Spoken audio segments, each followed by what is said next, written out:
আমাদের দেশের হযরত শাহজালাল আন্তর্জাতিক বিমানবন্দরে কি দুর্নীতি শুরু হয়েছে, আজকে আপনাদেরকে এক ইতালি প্রবাসীর বাস্তব গল্প শোনাবো। বিসমিল্লাহির রহমানির রহিম। ফ্রেন্ড, আমার আজকের এই ভিডিওটা পৃথিবীর যে সকল ফ্রেন্ড, আমার শুভাকাঙ্ক্ষী আপনজন যে যেখান থেকে দেখতেছেন, সবাইকে আসসালামু আলাইকুম। কেমন আছেন সবাই? আজকের ভিডিওতে এক ইতালি প্রবাসীর বাস্তব গল্প শোনাবো। বাংলাদেশি এক প্রবাসী ইতালি থেকে আসার পর হযরত শাহজালাল আন্তর্জাতিক বিমানবন্দরে নরমালি ৪৫ কেজি মাল নিয়ে আসতে পারে। ৩০ কেজি মাল আইনা সে ইতালি থেকে আয়া ঢাকা এয়ারপোর্টে ৪৫,২১২ টাকা দিয়া তার মালগুলা ছুড়াইয়া আনন্দ লাগছে। ওই একজন ইতালি ভুক্তভোগীর বাড়িতে আমি এখন অবস্থান করতেছি। আমার সামনে যিনি দেখতেছেন সে একজন ইতালি প্রবাসী, ইতালি থেকে আসছে। নরমালি ইতালি থেকে ৪৫ কেজি মাল বাংলাদেশে আনা যা, সে আনছে ৩০ কেজি মাল। ৩০ কেজি মাল আনার পরও বেল্টের মধ্যে তার কেন এয়ারপোর্টে ৪৫,২১২ টাকা দিয়া এয়ারপোর্ট থেকে পাসপোর্ট ছুটাইয়া আনা লাগলো, বিস্তারিত আমরা শুনবো। আসসালামু আলাইকুম। ভালো আছেন? ভালো আছি। আপনার যে ডকুমেন্টে দেখলাম যে আপনি এয়ারপোর্টের থেকে ৩০ কেজি মাল, বলতে আপনি ইতালি থেকে আসার সময় যে ৩০ কেজি মাল আনছিলেন, মালটা বাংলাদেশ এয়ারপোর্টে আপনাকে ৪৫,২১২ টাকার বিনিময়ে আপনি ছুটাই আনতে পারছেন। আপনার সাথে কি হয়েছে এয়ারপোর্টে? আপনার পাসপোর্ট কেন নিছিল?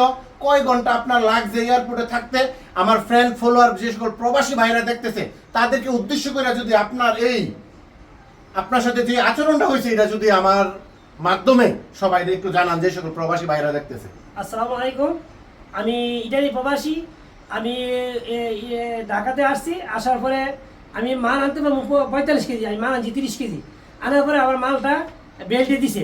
বেল্টে দিয়ে বলছে যে আপনি মাল দেন, পাসপোর্ট দেন। আমি কি পাসপোর্ট দেবো কেন? আমি তো অবৈধ মাল আনি নাই। আমি তো আনছি কসমেটিক, আমার বাচ্চাদের চকলেট। ১ বছর পরে আমি আসছি। আমি তারপরে চকলেট, কসমেটিক, তারপরে সাবান, শ্যাম্পু, এগুলো নরমালি আমরা প্রবাস থেকে আইতে জানি, নরমালি জানি ৪৫ কেজি মাল আনতে, আমি আনছি ৩০ কেজি। কোন না, আপনার মাল বেশি আনছেন, আপনার ট্যাক্স দিব। আমি কি ট্যাক্স দিব না? আমি সবসময় এই মাল আনতে পারি। কোন না, পরে আমার পাসপোর্ট, আমার মাল নিচে নিয়ে লাগিস কেটিয়া, পরে আমার আপনি যদি এই ৪৫ টাকা দেন তাহলে পাসপোর্ট পেবেন, নাইলে পাসপোর্ট পাইবেন না। তা আমি কিছু আমার মাল রেখে দেন, আপনারা আমার পাসপোর্ট দিয়ে দেন, কারণ আমার মালের দরকার নাই। কোন না, টাকা ছাড়া আপনারা মাল পাইবেন না। পরে আমি আমার ওয়াইফে, আমার তো টাকা নাই, এরপরে আমার ওয়াইফে টাকা দিয়েছিরা, বাড়ি থেকে টাকা এনেছিরা, আপনার দিয়ে এরপরে আমি পাসপোর্ট ছুটাই আনছি। এরপরে ছুটাই আনছি। আর আমি এয়ারপোর্ট নামছি 8:30, আর আমার বেরিয়েছে 1টা বাজে। 5 ঘন্টা আমার এয়ারপোর্টে আটকে রাখছে, এই পাসপোর্টের জন্য হয়রানি করছে। এবং বহুত প্রবাসীকে এইভাবে হয়রানি করতেছে, লাগেজ কাটতেছে, মালাই খেতেছে, অভিযোগ মাল আনলো জরিমানা করতেছে, বলতেছে 1 কেজি মাল হলে 1000 টাকা ট্যাক্স দিব। তো এই হিসাবে আমার থেকে এই 30 কেজি মালে 35,200 টাকা, 45,200 টাকা, 212 টাকা আমার থেকে এই ব্যাট নিছে। সরকার এই ট্যাক্স বসে, এই জন্য আমি টাকা দিয়ে আমি সিটারছি অনেক। পরে আপনি আমার সাথে যোগাযোগ করছি সবাই দিয়ে সচেতন করার জন্য। আসলে উনি অত্যন্ত সহজ সরল একজন মানুষ, কথা বলতে পারে না। 30 কেজি মাল, 45 কেজি মাল ইতালি থেকে আনার অ্যালাউড আছে। আমাদের দেশে আমরা একজন প্রবাসী হয়ে আমার ছেলে মেয়ে পরিবার আত্মীয় স্বজন আছে। আমি চকলেট, বিস্কিট, খেজুর, ট্যাং ইত্যাদি মাল আনলে 30 কেজি মাল আনার পরে কেন আমাকে এই যে দেখেন ৪৫,২১২ টাকা 30 কেজি মালে ডকুমেন্ট সহ এয়ারপোর্টে ওনার থেকে ট্যাক্স রাখছে, রাইটটা ডকুমেন্ট সহ দিছে, দিয়া 5 ঘন্টা। উনি ইটালি প্রবাসী, ওনার কাছে টাকা ছিল না, ইটালি থেকে সব টাকা ব্যাংকে পাঠাই দিছে, ক্যাশ কোনো টাকা আনে নাই। ওনার ওয়াইফ ঢাকা এয়ারপোর্টে ওনাকে রিসিভ করতে গেছিল, ওনার ওয়াইফের কাছেও এত টাকা ছিল না। পরে ব্যাংকে গেছে, ব্যাংকের থেকে এই টাকা ব্যাংকের থেকে উড়াইয়া আইন না, তারপরে ওনার ওয়াইফ ওনার এয়ারপোর্টে টাকা দিয়া তারপরে পাসপোর্ট সহ মালগুলা ছুটাই আনছে। আমরা প্রবাসীরা আর কত নিজেদের দেশে এইভাবে লাঞ্ছনার শিকার হব? আমাদের মাননীয় আসিফ নজরুল স্যার আমাদের প্রবাসী কল্যাণ মন্ত্রণালয়ের দায়িত্বে আসার পরে আমরা এক বুক স্বপ্ন নিয়ে প্রবাসীরা আশা করছিলাম, অন্তত আসিফ নজরুল স্যার আমরা প্রবাসীদেরকে অন্তত একটু হইলেও সুখ দেবে, শান্তি দেবে, আমরা এয়ারপোর্টে অবাঞ্ছিত হব না, আমাদেরকে এয়ারপোর্টে হয়তো হয়রানি করা হবে না। তো আপনারা শুনলেন একজন ইটালি প্রবাসীর বাস্তব গল্প। 30 কেজি মাল আইনা ট্যাং, চকলেট, খেজুর বিস্কিট আইনা 45,212 টাকা ট্যাক্স দিয়া 5 ঘন্টা পরে এরপরে এয়ারপোর্টের থেকে হযরত শাহজালাল আন্তর্জাতিক বিমানবন্দর থেকে পাসপোর্টটা পাইয়া তারপরে ওনার ওয়াইফ ওনারে ছুটাই আনছে এয়ারপোর্ট থেকে। এটা কিন্তু আপনারা নিজে শুনলেন। উনি একজন ইটালি প্রবাসী, কথা বলতে পারে না। আমারে বলছিল যে আমি আসবো না, কথা বলবো না। পরে আমি বললাম যে না, আপনি কথা বলেন, আপনি ভুক্তভোগী হয়েছেন।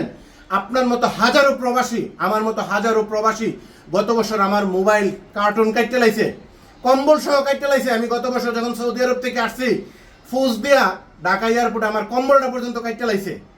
তো উনিও আমাদের গ্রামের একজন ইটালি প্রবাসী। এই ইটালি প্রবাসীর গল্পটা ওই আপনাদেরকে শোনাইলাম।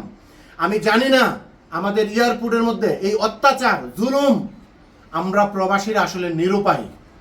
আমরা দেখতে চাই না বাংলাদেশি কোনো প্রবাসী ভাইয়ের উপর এরকম জুলুমের শিকার হোক। বাংলাদেশ সরকার আমাদেরকে কথায় কথায় বলে আমরা রেমিটেন্স যোদ্ধা, রেমিটেন্স ফাইটার, আমাদের জন্য অনেক কিছু করবে। অন্তত প্রশাসনের উপর পর্যায়ে যারা আমার এই ভিডিওটা দেখতেছেন, অনুরোধ করব আমরা প্রবাসীরা অন্তত এয়ারপোর্টের মধ্যে আমরা যেন অন্তত সামান্যটুকু সম্মানটা যেন আমরা পাই। এইটাই আমরা সকল প্রবাসীদের দাবি।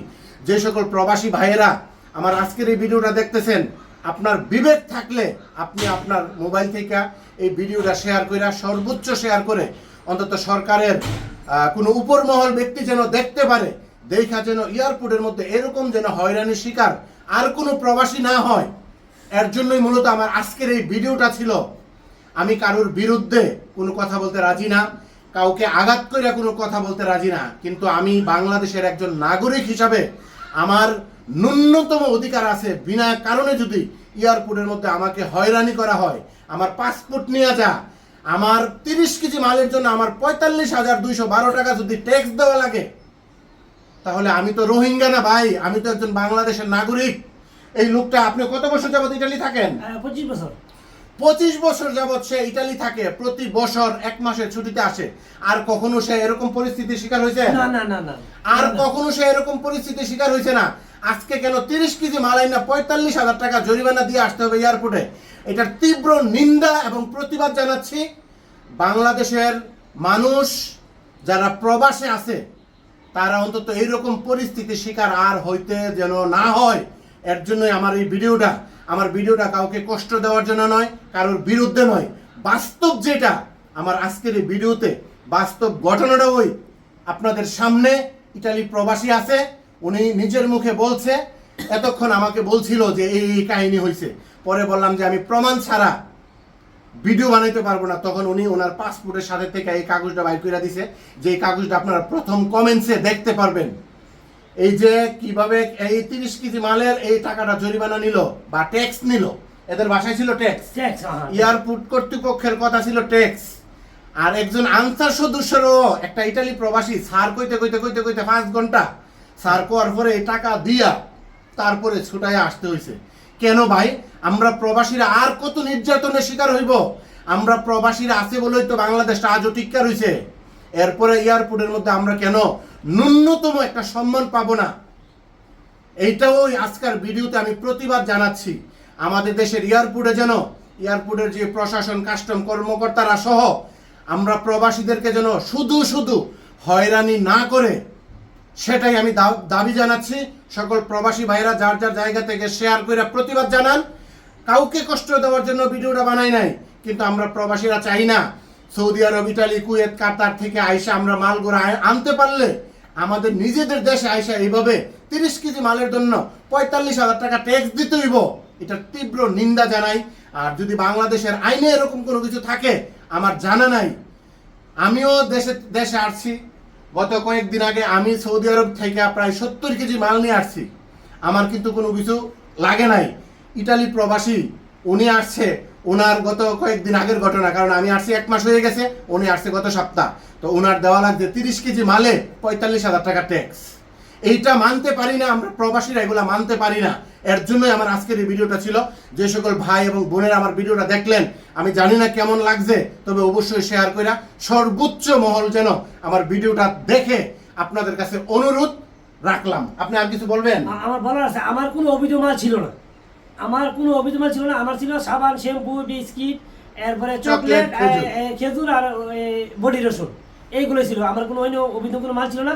আর এমন এই হাজার হাজার প্রবাসী লাকিস কাটতেছে আর হয়রানি করতেছে। স্বর্ণ অলংকারও তো তেমন কোনো ছিল না আপনার না কাছে? না, কিছু ছিল না, কিছু ওনার ছিল না। কাছে অবৈধ কোনো জিনিস ছিল না, শুধু বিস্কিট, শ্যাম্পু, খেজুর, shampoo, body lotion, body lotion, সাবান, এইগুলোই। এগুলাই। উনি ওনার পরিবারে খুব বেশি মানুষ নাই, 2-3টা মেয়ে আছে, ওয়াইফ আছে, তাদের জন্য ইটালি থেকে 30 কেজি মাল, আর কি হয় 30 কেজি মাল আনতে গিয়া বৈধ পথে, অবৈধ কোনো কিছু না, তাও যদি 45,000 টাকা দিয়ে আসা লাগে এয়ারপোর্টে, তাইলে ওই সব আসলে আমরা কিভাবে মানি? একজন প্রবাসী হিসাবে মানতে পারি নাই।